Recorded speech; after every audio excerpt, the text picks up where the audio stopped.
상제님 진리를 통해 진정한 감사를 깨닫다. 안양 만안도장 김정자 도생님의 입도 사례입니다. 저는 전북 고창에서 태어났습니다. 농사를 짓는 집에서 7남매 중 맏딸로 태어났습니다. 부모님을 도와 농사일을 하랴, 6 동생들을 돌보랴, 제겐 학교 공부보단 집안일이 늘 우선이었습니다. 그러다 갓 20이 되던 해, 느닷없이 시집을 가게 되었습니다. 난생 처음 선을 보았는데 주선하는 사람들이 엄마가 허락한 일이라며 제 의사를 묻지도 않고 결혼날을 잡았고 저는 일주일 만에 결혼식을 올리게 되었습니다. 저보다 나이가 한참 많았던 남편은 거의 일을 안 했고 결국 집안 살림은 제가 혼자 도맡게 되었습니다. 그렇게 살다 1977년 둘째 아들을 낳은 지 4개월쯤 되었을 때였습니다. 신우이의 남편이 남편에게 취직을 시켜줄 테니 서울로 올라오라고 했습니다. 그 말만 믿고 온 가족이 고향을 떠나 낯선 서울로 이사를 왔습니다. 그런데 취직시켜준다는 사람은 온데간데 없이 사라졌고 남편은 다른 일터를 계속 알아봤지만 취직이 안 되자 시리에 빠져 점점 더 무기력해져 갔습니다. 김정자 도세님께서 올해 69세이신데요. 어릴 때부터 부모님을 도와 농사일도 하고 동생들 뒷바라지를 해오다 20살 성인이 되자마자 본인의 의사와 상관없이 결혼을 하게 되셨습니다. 20살이면 50년 전 일인데요. 당시는 본인의 의사와 상관없이 결혼하는 일이 많았다지만 생각지도 못한 결혼을 받아들이기는 쉽지 않았을 것 같습니다.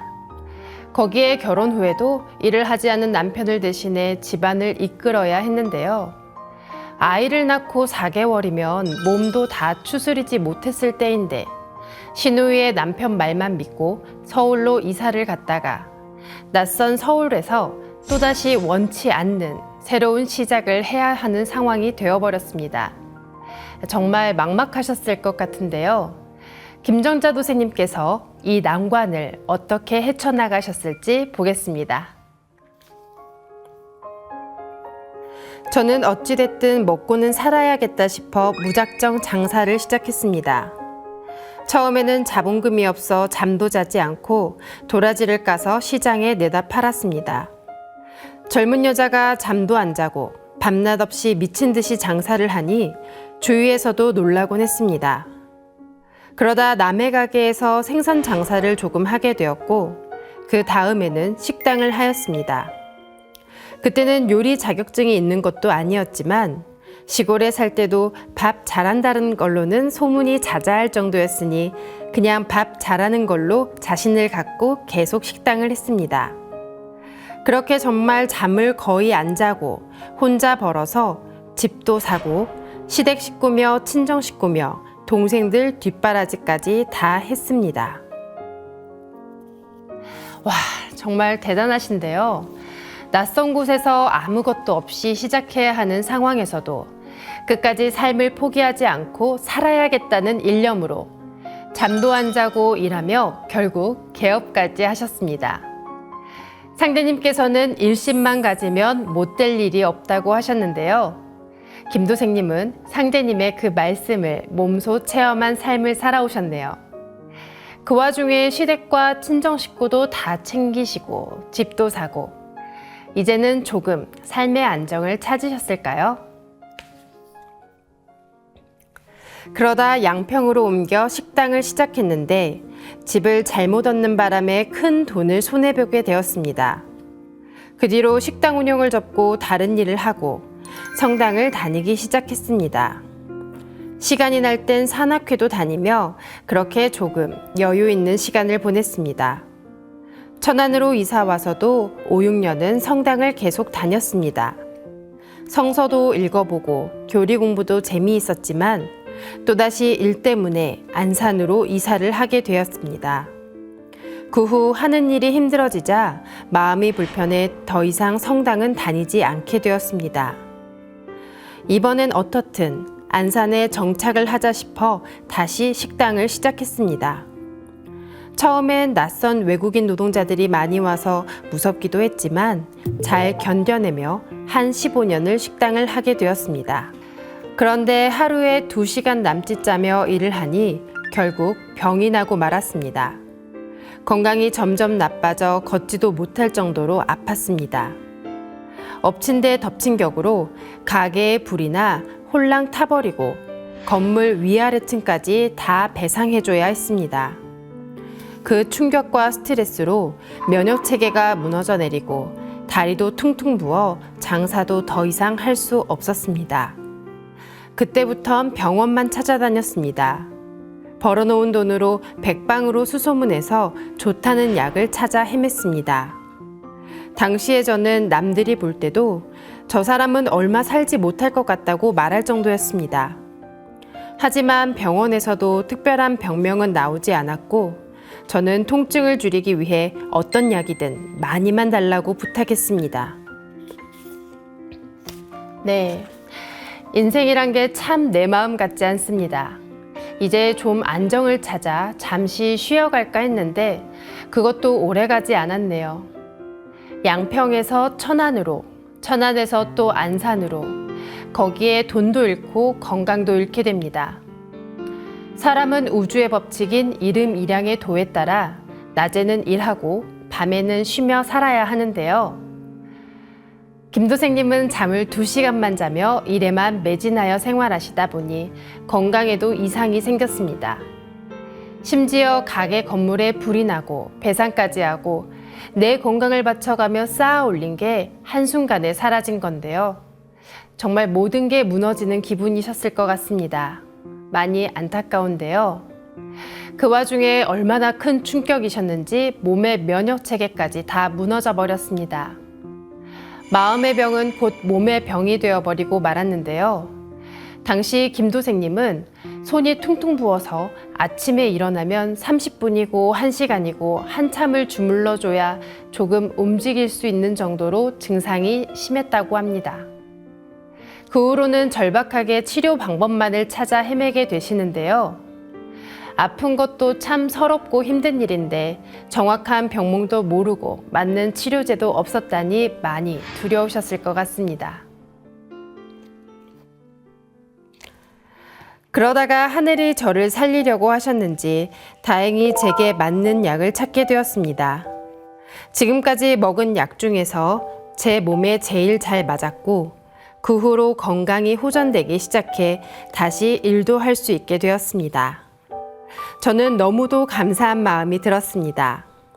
앞으로는 남들에게도 더 많이 베풀며 살아야겠다는 생각이 들었습니다.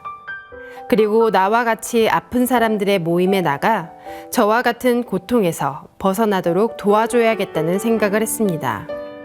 그리고 그 모임에 참여하면서 이우준 도생님과의 인연도 시작되었습니다. 나중에 이우준 도생님께 들은 바로는 지인을 만날 겸 그날 딱 하루만 참석하려고 왔었다고 합니다. 그런데 이 도생님은 이후에도 몇 차례 더 참석해 사람들에게 신명 이야기며 조상님 이야기를 해줬습니다. 그 얘기를 들은 저는 궁금하기도 하고 그런 이 도생님이 나쁜 사람으로 보이지 않아 더 자세한 내용을 물어보았습니다. 그랬더니 이 도생님은 자신은 증산도를 다니고 있다고 하며 증산도 도장 이야기며 조상님 이야기 등 많은 이야기를 해주었습니다. 그리고 같이 도장에 한번 방문해 보는 것을 권유하는 것이었습니다. 저는 이상하게 꼭 가보고 싶은 마음이 들어 성큼 약속을 하고 다음 수요일 날 치성에 참석하였습니다. 네, 드디어 김도생님에게 맞는 약을 찾으셨네요. 참 다행입니다. 건강이 나아진 이후 김도생님은 남들에게도 더 많이 베풀며 살아야겠다는 다짐을 하게 되는데요.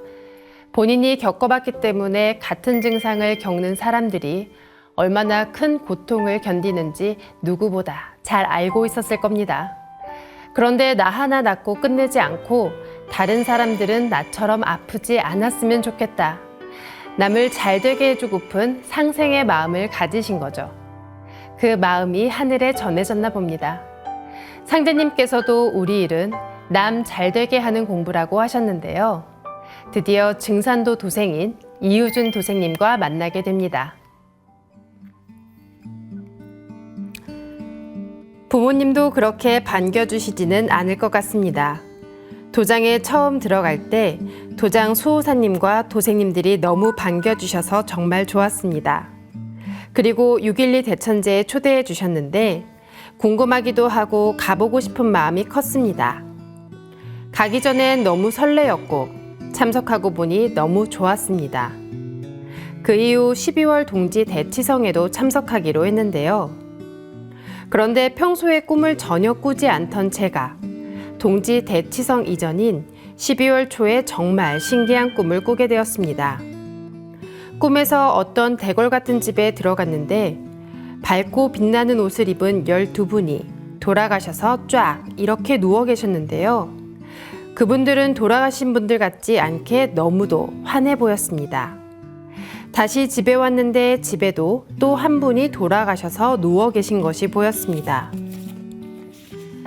꿈에서 깨고 나니 이게 뭘까 생각했습니다. 뭔가 슬프다거나 기분이 안 좋은 게 아니고 야, 희한하다. 무슨 이런 꿈을 다 보여줄까 하며 오히려 복권을 사야 하나 하는 생각이 들 정도였습니다. 나중에 입도 교육을 다 받고 나니 꿈에 나오셨던 환하게 빛나시던 그분들이 아마도 이 자손을 위해 애써주시고 지켜주시고 상제님 전으로 저를 인도해 주신 제 조상님들이 아닐까 하는 생각이 들었습니다. 네. 김도생님은 이도생님의 권유를 받아 도장에 방문을 하셨습니다. 도장의 첫 인상이 기억에 많이 남으셨나 본데요. 부모님보다도 수호사님과 도생님들이 이도생님을 더 반겨주신다는 생각이 드셨다는 걸 보면 말이에요. 그런데 6.12 대천제에 아주 설레는 마음으로 참석도 하시고 이후 동지 대치성에도 참석하기로 하십니다. 그런데 동지치성 이전에 평소에 잘 꾸지 않던 신비한 꿈을 꾸게 되는데요. 일반적으로 꿈에 죽은 사람들이 나오면 사람들은 안 좋게 생각을 하는데 김도생님에겐 복권을 사볼까 생각이 드는 정도로 좋은 느낌의 꿈이었나 봅니다. 나중에 도장에서 진리교육을 받고 그분들이 조상님이 아니었을까 하셨는데요. 제 생각에도 그분들은 김도생님의 조상님들이 맞는 것 같습니다. 김도생님 인생에 힘들고 어려웠던 시간들이 지나가고 이제는 상제님의 진리로 새로운 시작, 새 출발을 하게 되는 순간을 축하하시기 위해 조상님들께서 꿈에 찾아오신 게 아닐까 생각해 봅니다. 상제님 진리를 만나고 도장에 나오는 요즘은 사는 게 최고로 행복하고 재밌고 그냥 다 좋습니다. 새로운 인생을 또 산다는 생각으로 봉사도 많이 하고 더 많이 베풀면서 살도록 하겠습니다. 예전엔 그렇게 돈을 벌어도 내 것이 아니라는 걸 모르고 또 그렇게 감사하다는 것도 많이 몰랐는데요. 상제님 진리를 배우면서 하나님이 계시고 조상님이 계시고 그래서 내가 다시 이렇게 회생할 수 있도록 도와주셨다는 것을 많이 느끼며 정말 감사하다는 것이 무엇인지 깨달았습니다. 나도 모르게 감사 소리가 저절로 많이 나오게 되었습니다. 종도사님 말씀을 통해 조상님이 정말 중요하다는 걸 절실히 깨달았고 집중해서 여러 가지 이것저것 생각하지 말고 욕심부리지 말고 하라는 말씀이 뼈저리게 느껴졌습니다. 그동안 내 몸이 이렇게 소중하단 걸 한 번도 느껴보지 못했었는데 진리를 배우면서 다시금 그 소중함을 깨달았습니다. 앞으로 정말 열심히 수행하고 또 많은 사람들을 포교하면서 제가 얻은 이 행복과 기쁨을 다른 사람들도 느낄 수 있도록 노력하겠습니다. 보은. 상제님의 진리와 함께하는 요즘이 가장 행복하고 좋다. 김도생님 살아오시는 동안 너무 많은 고생을 하셨는데요. 상제님 진리를 만나 진정한 행복과 감사를 마음 깊이 느끼고 계시다고 하니 듣는 저도 정말 기분이 좋습니다. 앞으로도 상제님 진리와 함께 행복한 날들이 이어지길 기원하겠습니다. 김도생님의 새로운 시작, 입도를 다시 한번 축하드립니다.